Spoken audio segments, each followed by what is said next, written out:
ଆଜି ହେଉଛି ଜାନୁଆରୀ 29, 2026। ଆମେ ଯଦି ଗତକାଲି ମାନେ ଜାନୁଆରୀ 28 ତାରିଖର ଖବରକାଗଜ ସବୁ ଦେଖିବା, ଲାଗୁଛି ଗୋଟିଏ ଦିନରେ ଦୁଇଟି ପୁରା ଅଲଗା ଦୁନିଆର ଖବର। ଏକଦମ ଗୋଟେ ପଟେ ଗୋଟେ ବଡ଼ ରାଜନୈତିକ ଦୁର୍ଘଟଣା ଆଉ ଅନ୍ୟପଟେ ଶିକ୍ଷା ବ୍ୟବସ୍ଥାକୁ ନେଇ ସାରା ଦେଶରେ ବିବାଦ। ହଁ, ଗୋଟିଏ ଘଟଣା ଯାହା ରାଜନୈତିକ ସମୀକରଣ ବଦଳାଇ ଦେଇପାରେ।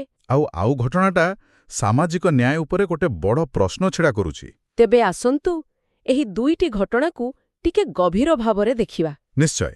ତେବେ ଆରମ୍ଭ କରିବା ସେହି ଖବରରୁ ଯାହା ସମସ୍ତଙ୍କୁ ସ୍ତବ୍ଧ କରିଦେଲା। ମହାରାଷ୍ଟ୍ରର ଉପମୁଖ୍ୟମନ୍ତ୍ରୀ ଅଜିତ ପାୱାରଙ୍କ ବିମାନ ଦୁର୍ଘଟଣାରେ ମୃତ୍ୟୁ। ହଁ, ରିପୋର୍ଟ ଅନୁସାରେ ଏ ଘଟଣାଟା ଘଟିଥିଲା ସକାଳ ପ୍ରାୟ 9:12 ବାରାମତୀ ବିମାନ ବନ୍ଦରରେ। ତାଙ୍କ ନିଜ ଅଞ୍ଚଳରେ? ହଁ, ତାଙ୍କ ନିଜ ଅଞ୍ଚଳରେ।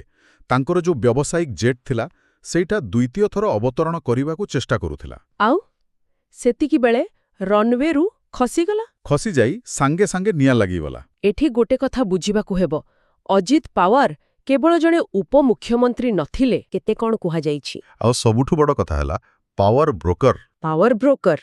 ହଁ, କାରଣ ସେ ହିଁ ମହାରାଷ୍ଟ୍ର ରାଜନୀତିର କେନ୍ଦ୍ରରେ ଥିଲେ, ଦାଦା ନାଁରେ ପରିଚିତ।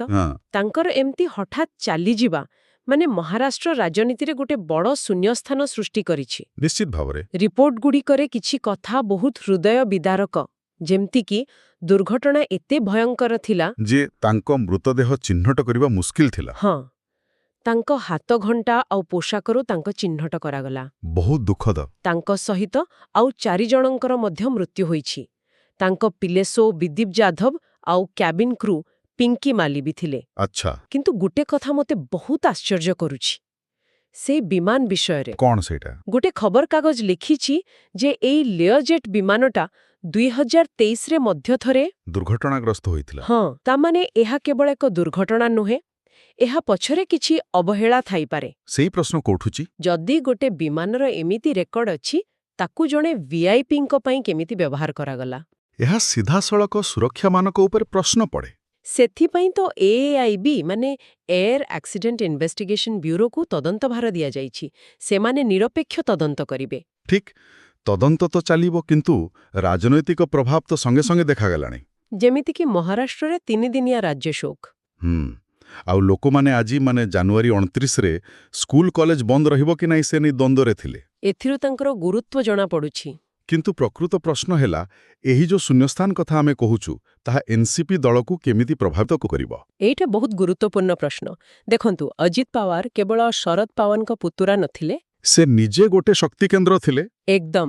ବହୁତ ବିଧାୟକ ତାଙ୍କ ପ୍ରତି ଅନୁଗତ ଥିଲେ। ଏବେ ଦଳ ଭିତରେ କ୍ଷମତା ପାଇଁ ସଂଘର୍ଷ ହେବାର ଆଶଙ୍କା ଅଛି। ଆଉ ମେଣ୍ଟ ସରକାର ଉପରେ ଏହାର ପ୍ରଭାବ ନିଶ୍ଚୟ ପଡ଼ିବ। ସେ ମେଣ୍ଟର ଗୋଟେ ମୁଖ୍ୟ ସ୍ତମ୍ଭ ଥିଲେ, ତେଣୁ ସ୍ଥିରତା ଉପରେ ପ୍ରଶ୍ନ ଉଠିପାରେ। ବାସ୍ତବରେ ଗୋଟେ ଦୁର୍ଘଟଣା କେତେ ଯେ ସମୀକରଣ ବଦଳାଇ ଦେଇପାରେ। ହଁ, ତେବେ ଗୋଟିଏ ପଟେ ଯେତେବେଳେ ଏହି ରାଜନୈତିକ ଭୂକମ୍ପ, ସେତେବେଳେ ଦେଶର ଶିକ୍ଷା ବ୍ୟବସ୍ଥାରେ ଏକ ଅଲଗା ପ୍ରକାରର ବିବାଦ। ୟୁଜିସିର ନୂଆ ନିୟମକୁ ନେଇ। ଠିକ୍, ଏହାର କେନ୍ଦ୍ରରେ ଥିଲା ସମାନତାର ପ୍ରଶ୍ନ।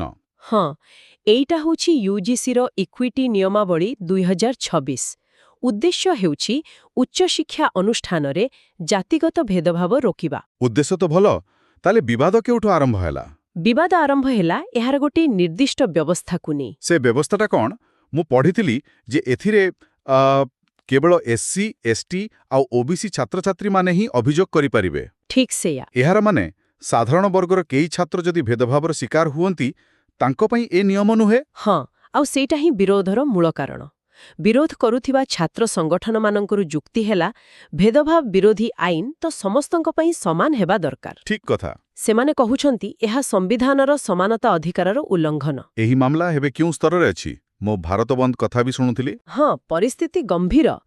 ଗୋଟେ ପଟେ ଏହି ନିୟମକୁ ସୁପ୍ରିମକୋର୍ଟରେ ଚ୍ୟାଲେଞ୍ଜ କରାଯାଇଛି। ଆଚ୍ଛା। ଆଉ ଗତକାଲି ହିଁ ସୁପ୍ରିମକୋର୍ଟ ଏହାର ଶୁଣାଣି ପାଇଁ ରାଜି ହୋଇଛନ୍ତି। ଓହୋ।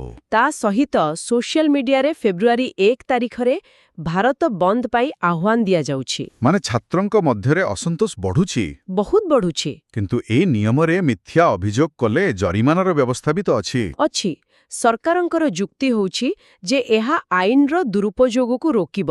ଆଉ ସେମାନେ ଗତକାଲି ଆଶ୍ୱାସନା ବି ଦେଇଛନ୍ତି ଯେ କିଛି ଅସୁବିଧା ହେବନି। କିନ୍ତୁ ଲୋକେ କେବଳ ଆଶ୍ୱାସନାରେ ସନ୍ତୁଷ୍ଟ ନୁହନ୍ତି। ନା, ସେମାନେ ନିୟମରେ ପରିବର୍ତ୍ତନ ଚାହୁଁଛନ୍ତି, ତେଣୁ ବିରୋଧ ଜାରି ରହିଛି। ତେବେ ଗୋଟିଏ ଦିନରେ ଏତେ କିଛି ରାଜନୈତିକ ଶୋକ, ସାମାଜିକ ଆକ୍ରୋଶ, ଏଇ ଦୁଇଟି ବଡ଼ ଖବର ଭିତରେ ଆଉ କିଛି ଗୁରୁତ୍ୱପୂର୍ଣ୍ଣ ଘଟଣା ଘଟିଥିଲା କି ଜାନୁଆରୀ 28ରେ? ହଁ, ନିଶ୍ଚୟ।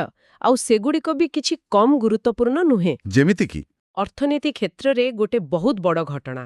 ଗତକାଲି ଭାରତ ଆଉ ୟୁରୋପୀୟ ସଂଘ ମାନେ EU ଭିତରେ ଗୋଟେ ବଡ଼ ମୁକ୍ତ ବାଣିଜ୍ୟ ଚୁକ୍ତି ବା FTA ସ୍ୱାକ୍ଷରିତ ହେଲା। FTA, ଏହାକୁ ତ ଗୋଟେ ରିପୋର୍ଟରେ mother of all trades deals ବୋଲି କୁହାଯାଇଛି। ହଁ, କାରଣ ଏହାର ପ୍ରଭାବ ବହୁତ ବ୍ୟାପକ। ମୁଁ ଯେତିକି ବୁଝିଛି, ଏହାଦ୍ୱାରା ୟୁରୋପରୁ ଆସୁଥିବା କାର୍ ଆଉ ମଦ ଶସ୍ତା ହେବ। ଦେଖନ୍ତୁ, ସେଇଟା ତ ଗୋଟେ ଛୋଟ ଉଦାହରଣ, କିନ୍ତୁ ପ୍ରକୃତ କଥା ତାଠୁ ବହୁତ ବଡ଼। ଆଚ୍ଛା। ୟୁରୋପୀୟ ସଂଘ ଦୁନିଆର ସବୁଠୁ ବଡ଼ ବଜାର। ଏହି ଚୁକ୍ତି ଦ୍ୱାରା ଆମ ଦେଶର IT, ଫାର୍ମା, ଟେକ୍ସଟାଇଲ ଭଳି କ୍ଷେତ୍ରକୁ ୟୁରୋପ ବଜାରରେ ସହଜରେ ପ୍ରବେଶ ମିଳିବ। ମାନେ ଆମର ରପ୍ତାନି ବଢ଼ିବ? ବହୁତ ବଢ଼ିବ। ଆଉ ଆମେ ବି ସେଠାରୁ ଉନ୍ନତ ଟେକ୍ନୋଲୋଜି କମ୍ ଶୁଳ୍କରେ ଆଣିପାରିବା। କିନ୍ତୁ ଏହାର କିଛି ନକାରାତ୍ମକ ଦିଗ ନାହିଁ? ଆମ ଦେଶର ଛୋଟ ଉଦ୍ୟୋଗ କିମ୍ବା କୃଷକଙ୍କ ଉପରେ ଏହାର କି ପ୍ରଭାବ ପଡ଼ିବ? ଏଇଟା ହିଁ ଏହି ଚୁକ୍ତିର ସବୁଠୁ ବଡ଼ ଚ୍ୟାଲେଞ୍ଜ। କେମିତି? ଯେତେବେଳେ ୟୁରୋପୀୟ ସାମଗ୍ରୀ ଶସ୍ତାରେ ମିଳିବ, ଆମର ଘରୋଇ ଉଦ୍ୟୋଗଗୁଡ଼ିକୁ କଡ଼ା ପ୍ରତିଯୋଗିତା କରିବାକୁ ପଡ଼ିବ, ବିଶେଷ କରି ଡେରି ଏବଂ କୃଷି କ୍ଷେତ୍ରରେ। ତମରେ ସରକାରଙ୍କୁ ଗୋଟେ ସନ୍ତୁଳନ ରକ୍ଷା କରିବାକୁ ପଡ଼ିବ। ଏକଦମ। ଆଉ ଏସବୁ ଆଲୋଚନା ପାଇଁ ସବୁଠୁ ଭଲ ଜାଗା ହେଉଛି ସଂସଦ। ଆଉ ଆଶ୍ଚର୍ଯ୍ୟର କଥା, ଗତକାଲି ହିଁ ସଂସଦର ବଜେଟ୍ ଅଧିବେଶନ ବି ଆରମ୍ଭ ହୋଇଛି। ହଁ, ଦେଖନ୍ତୁ କିପରି ସବୁ ଘଟଣା ଯୋଡ଼ି ହୋଇଯାଉଛି। ଏହାର ମାନେ ଏହି FTA ଚୁକ୍ତିର ପ୍ରଭାବ ଆଗାମୀ ବଜେଟରେ ଦେଖିବାକୁ ମିଳିପାରେ। ସମ୍ଭାବନା ବହୁତ ଅଧିକ। ଆଚ୍ଛା, ଏସବୁ ତ ଦେଶର ଖବର। କୌଣସି ଆନ୍ତର୍ଜାତୀୟ ଖବର ଥିଲା କି? ହଁ, ଗୋଟେ ବହୁତ ରୋଚକ ଖବର ଅଛି ଫ୍ରାନ୍ସରୁ। ଫ୍ରାନ୍ସ? ସେଠାରେ 15 ବର୍ଷରୁ କମ୍ ବୟସର ପିଲାଙ୍କ ପାଇଁ ଇଣ୍ଟରନେଟ୍ ଆଉ ସୋସିଆଲ ମିଡିଆ ବ୍ୟବହାର ଉପରେ କଟକଣା ଲଗାଇବା ପାଇଁ ଏକ ବିଧେୟକ ପାରିତ ହୋଇଛି। ବାଃ, ଏହା ତ ଗୋଟେ ବଡ଼ ପଦକ୍ଷେପ। ନିଶ୍ଚୟ। ଏହା ଦର୍ଶାଉଛି ଯେ ପିଲାମାନଙ୍କର ମାନସିକ ସ୍ୱାସ୍ଥ୍ୟ ଉପରେ ଡିଜିଟାଲ ଦୁନିଆର ପ୍ରଭାବକୁ ନେଇ ସାରା ବିଶ୍ୱରେ ଚିନ୍ତା ବଢ଼ୁଛି। ପ୍ରକୃତରେ ଏହା ଏକ ଗୁରୁତ୍ୱପୂର୍ଣ୍ଣ ବିଷୟ। ହୁଁ। ଏହିସବୁ ଗମ୍ଭୀର ଖବର ଭିତରେ ଗୋଟିଏ ଓଡ଼ିଆ ଖବର କାଗଜରେ ମଦର ଟେରେସାଙ୍କର ଗୋଟେ ଉକ୍ତି ମୋ ଆଖିରେ ପଡ଼ିଲା। କ'ଣ ଥିଲା ସେଟା? ଲେଖାଥିଲା, ପ୍ରକୃତ ହେବା ପାଇଁ ପ୍ରେମକୁ ଅସାଧାରଣ ବୋଲି ଭାବନ୍ତୁ ନାହିଁ। ଆମକୁ କ୍ଳାନ୍ତ ନ ହୋଇ ପ୍ରେମ କରିବା ଆବଶ୍ୟକ। ବହୁତ ସୁନ୍ଦର କଥା। ଆଜିର ଏହି ପରିସ୍ଥିତିରେ ଏହା ବହୁତ ପ୍ରାସଙ୍ଗିକ।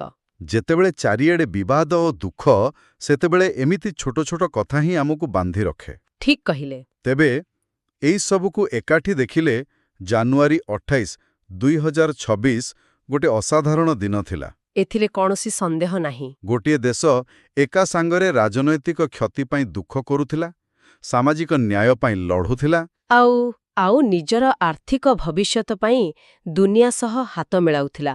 ଗୋଟିଏ ଦିନରେ ଏତେଗୁଡ଼ିଏ ଭାବନାର ସମାହାର? ହଁ। ଆଉ ଏହି ଆଲୋଚନା ଶେଷରେ ମୋ ମନରେ ଗୋଟିଏ ପ୍ରଶ୍ନ ଆସୁଛି। କ'ଣ ସେ ପ୍ରଶ୍ନ? ଗୋଟିଏ ଗଣତାନ୍ତ୍ରିକ ସମାଜର ପ୍ରକୃତ ପରିଚୟ କ'ଣ? ତାର ପରିଚୟ ଜଣେ ଶକ୍ତିଶାଳୀ ନେତାଙ୍କ ପାଇଁ ଶୋକ ପାଳନ କରିବାରେ ଅଛି, ନା ନିଜର ସମାନତା ଓ ନ୍ୟାୟ ପାଇଁ ସରକାରଙ୍କୁ ପ୍ରଶ୍ନ କରିବାର ସାହସରେ ଅଛି? ବହୁତ ଗଭୀର ପ୍ରଶ୍ନ। ହୁଏତ ପ୍ରକୃତ ପରିଚୟ ଏହି ଦୁଇଟିକୁ ଏକା ସାଙ୍ଗରେ ଏକା ଦିନରେ କରିପାରିବାର କ୍ଷମତାରେ ହିଁ ଲୁଚି ରହିଛି। ଏହା ହିଁ ଆଜିର ଆଲୋଚନା ପରେ ଚିନ୍ତା କରିବାର ବିଷୟ।